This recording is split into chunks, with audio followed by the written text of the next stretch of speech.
घेतलेली नाहीये. त्यांनी तोंडाला पाणी पुसायचं काम केलेलं आहे. जे तक्रार दिली ती तक्रार घेतली नाही. तक्रार जे नावं दिली ते नावं घेतली नाहीत. आमची मूळ मागणी एक आहे की ह्या घटना घडली कशामुळं?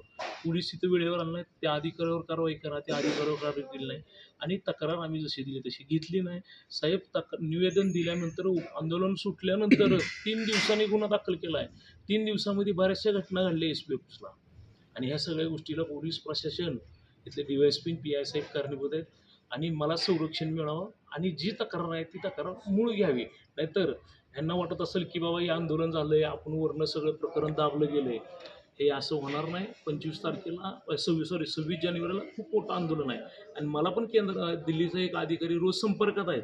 ते माझ्याकडनं डिटेल माहिती घेते. मी नाव नाही सांगणार, पण मी आज का सांगावलं की हा घाबरला आहे अजून पण. आम्हाला आपण एवढं करून आपली दखल 10% सुद्धा घेतली नाही. तर आपल्याला काय करतील? ह्याच्या माहितीसाठी ह्याला धीर येण्यासाठी सांगावलं की आपल्या मागं पण खूप लोक आहेत. ते लोक क्रॉस व्हेरिफिकेशन करायलेत, सगळ्या संच करायलेत. मी ह्याच्यावर पुस्तकं येणार आता आणि ह्या जे शेतकरी आहेत त्या प्रत्येक शेतकऱ्यांनी माझ्याकडे तक्रार करावी. हे 30 पानाचं होतं, हे 100 ते 200 पानाचं होईल आणि झालेल्या अन्यायाविरुद्ध आमची तक्रार आहे ती तक्रार घ्यावी आणि कंपनीने एक लक्षात ठेवावं, कंपनीच्या काम करायला किंवा पवनचक्की उभारायला आमची अडचण नाही. परंतु तुम्ही शेतकऱ्याला अन्याय करू नका. शेतकऱ्याला विश्वासात घ्या. विश्वासात घेऊन कुठलीही कामं होणार आहेत. माझं एवढं सगळं सांगणं आहे की झालेली आंदोलन होतं, त्या आंदोलनाप्रमाणे आम्ही दिलेल्या तक्रार झाली नाही, हे चुकीचं झालं आणि ह्याला जबाबदार प्रशासन आहे. दिल्लीचा अधिकारी पाठीमागे आहे म्हणतात, नाव नाही घेत, पण नेमकं काय प्रशासनातील आहे, पवनचक्कीशी संबंधित आहे, कोण प्रशासनातील आहे? दिल्लीची ताकद कोण आहे हो, पाठीमागे? प्रशासनातील आहेत. मी सांगणार नव्हतो, पण हे जे ठोंबरे परिवार आहे अजून पण तिने त्या धक्क्यातनं बाहेर आलं नाही. त्यांना खूप विश्वास होता की काहीतरी होईल. पण आंदोलन सुटल्यानंतर 2 दिवसाच्या प्रक्रियेमध्ये SP ऑफिसमध्ये बरेचशा घडामोडी घडल्या. तरी पण तुम्ही तक्रार साधं किरकोळ 10% सुद्धा काही केलं नाही त्याच्यावर. ते म्हणजे 324-25 सारखा गुन्हा दाखल झाला. त्यात नाव नाही. काही नाही. म्हणजे जे झालंय हे चुकीचं झालंय. अपेक्षित विषय नव्हता आणि जाणून बुजून चुकीचं केलं ते अडचणीत येणार आहेत सगळे. ही स्टेज आहे. दिवाळी कधी पण विजताना फडफड करतो. ते झालंय. शेतकऱ्याला अन्याय झाला. अन्याय दूर झालेला नाही. आपण म्हणालात की BJPचे काही लोकांच्या यामध्ये हात आहे. कोण आहे ती लोक? फक्त आमदार राणाजगजितसिंह पाटील साहेब सोडून ह्या प्रकरणात आम्हाला कोणीही सहकार्य केलं नाही. उलट मला ते मिटवा म्हणून माझ्या मागे होते 2 दिवस. मी म्हणलं तुम्ही या, शेतकऱ्याची परिस्थिती बघा, तुमच्या जवळचा ऑफर वगैरे होती. ऑफर तर म्हणजे एवढ्या म्हणजे आयुष्यात एवढं कधी विचित्र घटना बघितली, एवढ्या विचित्र घटना ह्या 10 दिवसावर येतात. पुन्हा कारवाई होईल तुमची म्हणणे? ह्या शेतकऱ्यांनी जी तक्रार दिली ना त्याच्यावर कारवाई होईल. आता गुन्हे दाखल झालेत की मग? झालेत ना. जे नावं दिली ते नावच नाही त्यात. कोण लोक तुमची त्यांनी सांगतील ना तुम्हाला. आम्हाला जे आश्वासन मिळालं त्याप्रमाणे आम्हाला SP साहेबांसमोर जे सांगितलं की तुम्ही तक्रार द्या, त्याप्रमाणे आम्ही कारवाई करू. मी त्यांच्याने सांगितलेल्या बोलण्याला हे करून मी तक्रार दिली. त्या तक्रारीप्रमाणे त्यांनी गुन्हा दाखल केला नाही. उलट त्यातले जे मेन आहेत, जे मेन लोकांच्या सांगण्यावर JSW कंपनीचे PR आहेत देवदास पवार आणि त्यांच्या हाताखाली आहेत अंबादास पाथोडकर आणि निहान कंपनीचे आहेत मेन ते वनवे साहेब. हे 3 मुख्य असून हे बाजूला झालेत आणि इतर त्यांचा काही रोल नाही असे त्यातले. फक्त त्यातला एक आहे मारहाण झाला दादा पवार, त्यात त्यांना घेतलेला आहे. पण जे मेन सूत्रधार आहेत ते कंपनीचे PRO जे देवदास पवार, अंबादास पाथोडकर आणि वनवे म्हणून आहेत. तिघाला बाजूला केलेलं आहे. पुढचं आता पुढे आता ह्याच्या संबंधात जर ह्यांनी कारवाई त्या योग्य त्या व्यक्तीवर नाही केली तर मी आणखी पुढे उपोषण करणार आहे. PROचं तुम्ही नाव घेताय, मेन ही 3 लोक आहेत. तुम्ही हे कुठल्या तक्रारीमध्ये त्यांना घेतो? तुमचं दोन्ही, एक तर तुमची आर्थिक फसवणूक आणि दुसरी मारहाण, अशा 2 तुमचे विषय आहेत. मारहाण करताना ही लोक होते किंवा ह्यांनी मारहाण केली असं आहे किंवा आर्थिक फसवणुकीच्या संदर्भात काय माहिती? ज्यावेळेस मला मारहाण झाली होती, डिस्चार्ज दिल्यानंतर देवदास पवारने मला स्वतः फोन केलेला आहे की बाबा तू आमच्या विरोधात तक्रार देऊ नको. त्यांनी मला लॉजवर बोलवून घेतलेलं आहे. त्यांचे CCTV कॅमेरे चेक करावे 16 तारखेचे, त्यात समजे पुरावे तुम्हाला भेटले. 7.5 लाखापेक्षा जास्त रक्कम दिल्याचं कंपनीने बोललं मला होतं. 20 गुंठ्याच्या रजिस्ट्री प्रमाणात 3 लाख रुपये कंपनीने चेक दिलेले आहेत. तो व्यवहार खरा आहे. पण कंपनीने जे माझं अतिरिक्त जे क्षेत्र अतिक्रमण केलेलं आहे त्याचा मला 75,000 रुपयाचा मोबदला चेक दिला होता आणि ते चेक 2दा बाउन्स झालेला आहे. आता तुमच्या शेतात ज्वारी उभा असल्याचे काही फोटोग्राफ व्हायरल होत आहेत, नेमकं काय ते? पण माझं उभं पिकातून त्याने अतिक्रमण केलंय, त्याच्यामध्ये मुरुम टाकून लोळत फिरून माझं पूर्ण क्षेत्र, आता मला 15 वर्ष तर मला वहिवाटी करता येणार नाही, कायमस्वरूपी त्यांनी ते क्षेत्र खराब केलेलं आहे. मला कंपनीच्या 20 गुंठ्याच्या क्षेत्रापायी मला काहीही म्हणणं नाही. कंपनीने जे माझं इतर 15 गुंठे अतिक्रमण केलंय त्याच्याबद्दल मी आवाज उठवतो. ओके.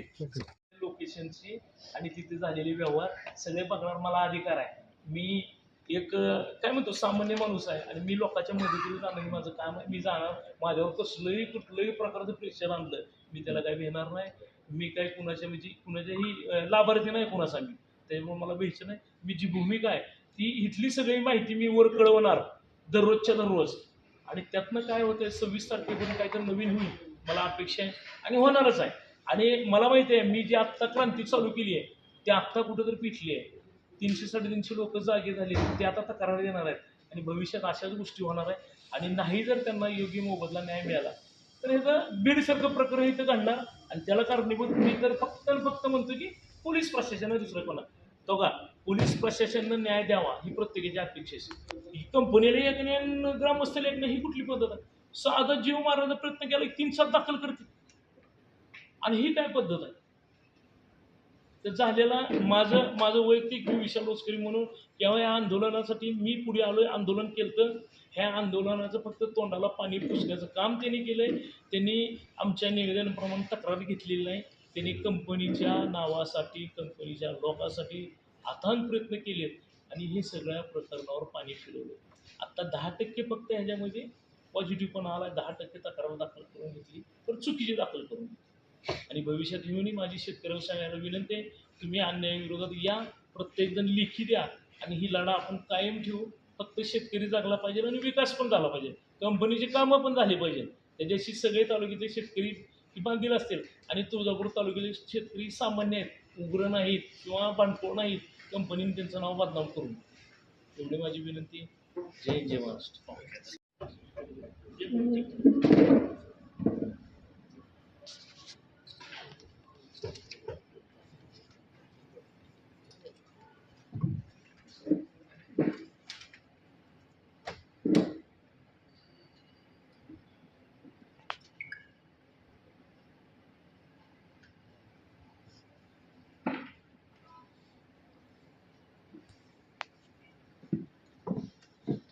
मी बोलू आता क्षेत्रामध्ये आता त्याने रोलर फिरवून त्याने मुरुम टाकून आपला विहिरीचा उपसा असतोय काळ्या पाषाण, तो भरून त्याने कमराईत खांदून तो पाषाण भरून रोड करून टाकला. चेक जे बाउन्स झाले ते तुम्हाला मोबदला मिळाला नाही का?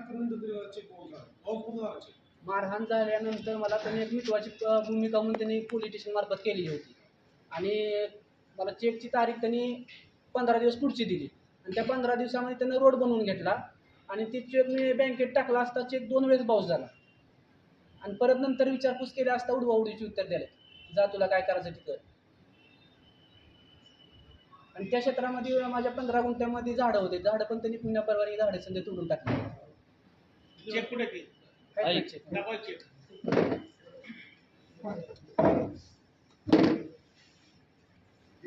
तुमची नुकसान झालेले जमिनीचे आहेत हां हां ते 20 गुंठ्याने वापरतात त्यांनी 35 गुंठ्यावर अतिक्रमण केले. हां म्हणजे टोटल 35 गुंठे भरलं राहत, त्यातलं त्यांचं 20 मायनस केलं तरी 15 गुंठ्यावर त्यांचं अतिक्रमण. हां पैसे किती मिळतात? मला 20 गुंठ्याचे 3 लाख रुपये त्यांनी चेक दिलेला, डीडी दिलेला. कॅश 1 रुपया नाही दिलेला. आणि नंतर त्यांनी मला मारहाण झाल्यानंतर एक पोलीस स्टेशनच्या मध्यस्थीनं त्यांनी मिटवण्याचा एक प्रयत्न केला. 75,000 रुपयाचा चेक दिला, तो 2 वेळेस बाउन्स झाला. सगळी जमीन तुमची गेली, तुमच्या गावाची जमीन माझी आईची आहे फक्त जमीन, कुणाची जमीन आहे फक्त आईची जमीन. कंपनीचं तुमच्यात बोलणं काय झालं होतं आतापर्यंत, तुम्हाला पैसे किती मिळायचे होते? कंपनीनं आपल्याला फक्त 20 गुंठे जमीन जाते आणि 20 गुंठेची रजिस्ट्री घेतलेली आणि कंपनीनं 35 गुंठ्यावर अतिक्रमण केलं. रस्त्यासाठी विषय झालाय का पवनचक्की बसवण्यासाठी? पवनचक्कीला जाणार रस्ता रस्त्यासाठी काय करार वगैरे काय झाले का आपल्यामध्ये? लिजवर वगैरे जमीन दिली होती का ती? दुसरी फक्त त्या माझ्या आईच्या क्षेत्रातली 20 गुंठे जमिनीचं तेवढं रजिस्ट्री 20 गुंठ्याचं भाडेपट्ट्यावर दिलेलं आहे कुणाला दिलेलं आहे? कंपनीला. JSW इतर कोणालाही दिलेलं नाही. माझ्या वहिवाटीखालचं चित्र होतं. किती नुकसान झाले, किती जमिनीचे नुकसान झाले? जमिनीचं माझ्या ते आता मला वाटतं माझ्या आयुष्यात तर ती जमीन नीट करणं होत ना, असं एवढं त्या जमीन ते 20 गुंठ्याचं तरी किती नुकसान होतं आहे माझं त्याच्याबद्दल काही म्हणणं नाही. तर माझं इतर 15 गुंठ्याचं मी वाटलं केलेलं त्याच्याबद्दल मी विचारपूस करताना ती मला मारहाण झाली. आता हे 20 गुंठे तुम्ही 20 वर दिलाय म्हणजे त्याचा मोबदला घेतला. त्याचा मोबदला मिळालेला आहे. फक्त 15 गुंठ्याचा तरी मोबदला दिलेला नाही, ते 15 गुंठे त्यांनी अतिक्रमण करून हा दिले. अतिक्रमण करून त्याचा वापर केला. त्याचा लीजवर वगैरे काही दिलेलं नाही. काही नाही. आता त्या जमिनीची काय अवस्था आहे, शेतात काय आहे त्याची? आता जमीन ती नाही म्हणता 10 वर्ष सुद्धा 10 वर्ष